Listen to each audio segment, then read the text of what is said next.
اعوذ باللہ من الشیطان الرجیم بسم اللہ الرحمن الرحیم۔ السلام علیکم مائی یوٹیوب فیملی، کیسے ہیں آپ سب؟ امید ہے کہ سب خیریت سے ہوں گے۔ آج میں آپ کے ساتھ جو ویڈیو شیئر کروں گی اس کا ٹاپک ہے فضائل اور حوالہ جات۔ اس میں سب سے پہلے حمد و ثنا۔ سیدنا فضالہ بن عبید رضی اللہ عنہ کہتے ہیں کہ ایک روز رسول اللہ صلی اللہ علیہ وسلم ہمارے درمیان تشریف فرما تھے کہ ایک آدمی مسجد میں داخل ہوا، نماز پڑھی اور دعا مانگنے لگا، یا اللہ مجھے معاف فرما، مجھ پر رحم کر۔ رسول اللہ صلی اللہ علیہ وسلم نے فرمایا، اے نمازی، تم نے دعا مانگنے میں جلدی کی، جب نماز پڑھ لو، دعا کے لیے بیٹھو تو اللہ کے شایان شان حمد و ثنا کرو، پھر مجھ پر درود بھیجو، پھر اپنے لیے دعا کرو۔ فضالہ بن عبید رضی اللہ عنہ کہتے ہیں کہ ایک دوسرے آدمی نے نماز پڑھی، اس کے بعد اس نے اللہ کی حمد و ثنا کی، نبی کرم صلی اللہ علیہ وسلم پر درود پاک بھیجا تو نبی صلی اللہ علیہ وسلم نے ارشاد فرمایا، اے نمازی، تو دعا کرتا جا، تیری دعا قبول کی جائے گی۔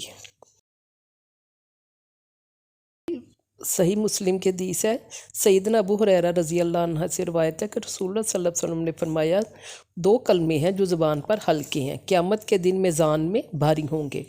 اور رحمان کو بہت پسند ہیں، وہ یہ ہیں، سبحان اللہ و بحمدہ، سبحان اللہ العظیم، پاک ہے اللہ اور اس کی تعریف ہے، پاک ہے اللہ عظمت والا۔ کچھ اس طرح سیدنا ابن عمر رضی اللہ عنہ سے روایت ہے کہ ہم رسول اللہ صلی اللہ علیہ وسلم کے ساتھ نماز پڑھ رہے تھے، ایک شخص نے حاضرین میں سے کہا، اللہ اکبر کبیرم والحمد للہ کثیرم و سبحان اللہ بکرتم و اصیلا۔ اس کا ترجمہ کچھ اس طرح ہے، اللہ سب سے بڑا ہے، بہت بڑا، کثرت سے ہر قسم کی تعریف اللہ ہی کے لیے ہے، صبح شام اللہ کی پاکی ہے۔ رسول اللہ صلی اللہ علیہ وسلم نے فرمایا، کس نے یہ کلمے کہے؟ تو ان میں سے ایک شخص نے عرض کی، میں نے کہی ہیں یا رسول اللہ صلی اللہ علیہ وسلم۔ آپ صلی اللہ علیہ وسلم نے فرمایا، مجھے تعجب ہوا جب اس کے لیے آسمان کے دروازے کھولے گئے۔ ابن عمر رضی اللہ عنہ فرماتے ہیں، جب سے میں نے رسول اللہ صلی اللہ علیہ وسلم کو یہ فرماتے سنا تو میں نے کبھی بھی ان کلمات کو نہیں چھوڑا۔ درود پاک کے بارے میں سیدنا زید بن خارجہ رضی اللہ عنہ سے روایت ہے، میں نے رسول اللہ صلی اللہ علیہ وسلم سے پوچھا تو آپ صلی اللہ علیہ وسلم نے فرمایا، میرے اوپر درود بھیجو اور دعا میں کوشش کرو اور کہو، اللہم صلی علی محمد و علی آل محمد، اے اللہ محمد صلی اللہ علیہ وسلم اور آل محمد صلی اللہ علیہ وسلم پر رحمت نازل فرما۔ سیدنا ابو سعید خدری رضی اللہ عنہ نے بیان کیا کہ ہم نے کہا، اے اللہ کے رسول صلی اللہ علیہ وسلم، آپ پر سلام اس طرح کیا جاتا ہے، لیکن آپ پر درود کس طرح بھیجا جائے؟ آپ صلی اللہ علیہ وسلم نے فرمایا کہ اس طرح کہو، اللہم صلی علی محمد عبدک و رسولک کما صلیت علی ابراہیم و بارک علی محمد و علی آل محمد کما بارکت علی ابراہیم و آل ابراہیم۔ اے اللہ، اپنے بندے اور رسول محمد صلی اللہ علیہ وسلم پر اسی طرح رحمت نازل فرما جس طرح تو نے ابراہیم پر رحمت نازل فرمائی، اور محمد صلی اللہ علیہ وسلم اور آل محمد صلی اللہ علیہ وسلم پر اسی طرح برکت نازل فرما جس طرح تو نے ابراہیم اور آل ابراہیم پر برکت نازل فرمائی۔ یہ صحیح بخاری کی حدیث ہے۔ صبح شام کے اذکار کے بارے میں سیدنا انس بن مالک رضی اللہ عنہ سے روایت ہے کہ رسول اللہ صلی اللہ علیہ وسلم نے فرمایا، مجھے ایسے لوگوں کے ساتھ بیٹھنا سیدنا اسماعیل کی اولاد میں سے 4 غلاموں کو آزاد کرنے سے زیادہ پسند ہے جو نماز فجر سے طلوع آفتاب تک اللہ کا ذکر کرتے ہیں۔ مجھے ایسے لوگوں کے ساتھ بیٹھنا 4 غلام آزاد کرنے سے زیادہ پسند ہے جو نماز عصر سے غروب آفتاب تک اللہ کا ذکر کریں۔ ایک اور روایت کے مطابق ام المومنین سیدہ جویریہ سے روایت ہے کہ جب نبی صلی اللہ علیہ وسلم فجر کی نماز کے بعد صبح سویرے ان کے پاس سے نکلے تو وہ اپنی نماز کی جگہ پر تھیں۔ چاشت کے وقت آپ صلی اللہ علیہ وسلم لوٹے تو دیکھا کہ وہ وہیں بیٹھی ہیں۔ آپ صلی اللہ علیہ وسلم نے فرمایا، تمہیں اسی حال میں رہیں جب سے میں نے تم کو چھوڑا۔ جویریہ رضی اللہ عنہ نے کہا، جی ہاں، نبی صلی اللہ علیہ وسلم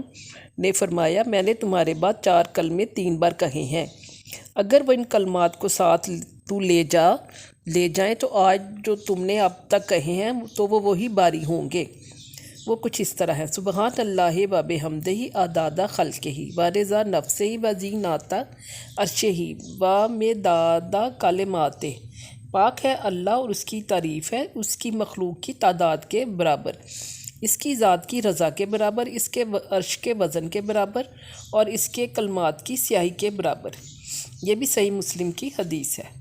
محمد بن ابی بن کعب اپنے باپ سے روایت کرتے ہیں کہ ان کے کھجوروں کے کھلیان تھے، تو وہ اس میں کمی دیکھتے تو ایک رات انہوں نے چور کو پکڑ لیا۔ جو جانور سے مشابہ ایک نوعمر لڑکا تھا۔ انہوں نے اس کو سلام کیا تو اس نے جواب دیا۔ انہوں نے اس لڑکے سے پوچھا تم کون ہو، جن یا انسان؟ اس نے کہا میں جن ہوں۔ انہوں نے کہا اپنا ہاتھ میری طرف بڑھاؤ، تو اس نے اپنا ہاتھ بڑھایا۔ اس کا ہاتھ کتے کے ہاتھ کی مانند تھا اور اس کے بال کتے کے بال کی طرح مانند تھے۔ انہوں نے پوچھا اس طرح کیا جنوں کی تخلیق ہوتی ہے؟ اس نے کہا جن یہ جانتے ہیں کہ جنوں میں مجھ سے زیادہ شدید اور کوئی نہیں ہے۔ انہوں نے کہا تم میرے پاس کیوں آئے؟ اس نے کہا ہمیں خبر ملی ہے کہ تم صدقہ کرنا بہت پسند کرتے ہو، تو ہم تمہارے کھانے میں سے اپنا حصہ لینے آئے ہیں۔ انہوں نے کہا کیا چیز تم سے بچا سکتی ہے؟ اس نے کہا وہ جو آئے سورہ بقرہ میں ہے، اللہ لا الہ الا هو الحی القیوم، اللہ کے سوا کوئی معبود نہیں، وہ زندہ اور قائم رہنے والا ہے۔ جو کوئی اسے رات کو پڑھے گا وہ صبح تک ہم میں سے پناہ میں رہے گا، اور جو صبح اسے پڑھے گا وہ رات تک ہم میں سے پناہ میں رہے گا۔ پھر جب صبح کو انہوں نے اس بات کا ذکر رسول اللہ صلی اللہ علیہ وسلم سے کیا تو آپ صلی اللہ علیہ وسلم نے فرمایا کہ اس خبیث نے سچ کہا ہے۔ سیدنا ابو ہریرہ رضی اللہ عنہ سے روایت ہے کہ رسول اللہ صلی اللہ علیہ وسلم اپنے صحابہ کو سکھاتے کہ جب تم میں سے کوئی صبح کرے تو یوں کہے اللہم بے کا اسباہنا و بے کا امسینا و بے کا ناہیا و بے کا نموتو ولیک المصیر۔ اے اللہ تیرے حکم سے ہم نے صبح کی، تیرے حکم سے ہم نے شام کی، تیرے حکم سے ہم جیتے، تیرے حکم سے ہم مرتے ہیں، اور تیری ہی طرف پلٹ کر جانا ہے۔ جب شام کرے تو یوں کہے اللہم بے کا امسینا و بے کا اسباہنا و بے کا ناہیا و بے کا نموتو ولیک النشور۔ اے اللہ تیرے حکم سے ہم نے شام کی، تیرے حکم سے ہم نے صبح کی، تیرے حکم سے ہم جیتے، تیرے حکم سے ہم مرتے ہیں، اور تیری طرف دوبارہ اٹھایا جانا ہے۔ عبد الرحمن بن ابزہ رحمۃ اللہ اپنے والد سے روایت کرتے ہیں کہ نبی صلی اللہ علیہ وسلم جب صبح کرتے اور جب شام کرتے تو پڑھا کرتے تھے اسباحنا علی فطرات الاسلام و علی کلمات الاخلاص و علی دین نبینا محمد صلی اللہ علیہ وسلم و علی ملات ابینا ابراہیم حنیفم مسلمم و ما کانا من المشرکین۔ ہم نے صبح کی فطرت اسلام پر، کلمہ اخلاص پر، اور اپنے نبی محمد صلی اللہ علیہ وسلم کے دین پر، اپنے باپ ابراہیم علیہ السلام کی ملت پر جو یکسو مسلمان تھے اور وہ مشرکوں میں سے نہیں تھے۔ ابو راشد خبرانی سے روایت ہے کہ میں عبداللہ بن عمرو بن عاص کے پاس آیا، اس سے کہا کہ مجھ سے کوئی حدیث بیان کرے جو آپ نے رسول اللہ صلی اللہ علیہ وسلم سے سنی ہو، تو انہوں نے میری طرف ایک لکھا ہوا صحیفہ ڈال دیا، کہا کہ رسول اللہ صلی اللہ علیہ وسلم نے مجھے یہ لکھوایا تھا۔ انہوں نے کہا کہ میں نے اسے دیکھا، اس میں لکھا ہوا تھا کہ ابو بکر صدیق رضی اللہ عنہ نے عرض کیا کہ اللہ کے رسول صلی اللہ علیہ وسلم مجھے کچھ سکھائیے جو میں کہا کروں جب صبح کروں اور شام کروں۔ آپ صلی اللہ علیہ وسلم نے فرمایا اے ابو بکر کہو اللہم فاطر السماوات والارض عالم الغیب والشہادات لا الہ الا انت رب کل شیء و مالکہ اعوذ بک من شر نفسی و من شر شیطان و شرکہ وان اقترف علی نفسی سوءا او اجرہ الی مسلم۔ اس کا ترجمہ کچھ اس طرح ہے، اے اللہ آسمان و زمین کے پیدا کرنے والے، چھپے اور کھلے کے جاننے والے، تیرے سوا کوئی معبود نہیں، ہر چیز کا رب اور اس کا مالک ہے۔ میں تیری پناہ چاہتا ہوں اپنے نفس کے شر سے اور شیطان کے اور اس کے شرک کے شر سے، اور یہ کہ میں اپنی جان کے خلاف کوئی برائی کروں یا اس کو کسی مسلمان کی طرف کھینچ کر لے جاؤں۔ ایک اور صحیح مسلم کی حدیث ہے، سیدنا ابو ہریرہ رضی اللہ عنہ سے روایت ہے کہ ایک شخص نبی صلی اللہ علیہ وسلم کے پاس آیا اور کہا یا رسول اللہ صلی اللہ علیہ وسلم مجھے بڑی تکلیف پہنچی ہے اس بچھو سے جس نے کل رات مجھے کاٹا۔ آپ صلی اللہ علیہ وسلم نے فرمایا اگر تو شام کو یہ کہہ لیتا اعوذ بکلمات اللہ التامات من شر ما خلق، میں پناہ مانگتا ہوں اللہ کے تمام کلمات کے ساتھ ہر اس چیز کے شر سے جو اس نے پیدا کی ہے، تو وہ تجھے ضرر نہ دیتا۔ سیدنا عثمان رضی اللہ عنہ بن عفان کہتے ہیں کہ میں نے رسول اللہ صلی اللہ علیہ وسلم سے سنا آپ فرماتے تھے جس نے شام کو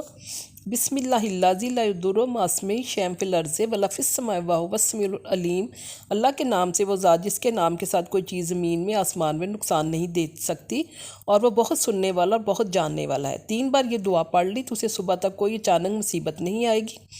اور جس نے صبح کے وقت 3 بار یہ دعا پڑھ لی اسے شام تک کوئی اچانک مصیبت نہیں آئے گی۔ راوی بیان کرتے ہیں کہ اس حدیث کو روایت کرنے والے ابان بن عثمان کو فالج ہو گیا تو ان سے حدیث سننے والا ان کو تعجب سے دیکھنے لگا، پھر یہ فالج کیوں کر ہو گیا؟ تو انہوں نے کہا کیا ہوا، مجھے کیا دیکھتے ہو؟ اللہ کی قسم میں نے حضرت عثمان رضی اللہ عنہ پر جھوٹ نہیں بولا ہے، اور نہ ہی عثمان رضی اللہ عنہ نے نبی صلی اللہ علیہ وسلم پر جھوٹ بولا، لیکن جس دن مجھے یہ فالج ہوا اس دن میں غصے میں تھا اور یہ کلمات پڑھنا بھول گیا۔ انس بن مالک رضی اللہ عنہ سے روایت ہے، رسول اللہ صلی اللہ علیہ وسلم نے حضرت فاطمہ سے کہا میری وصیت سننے کے بعد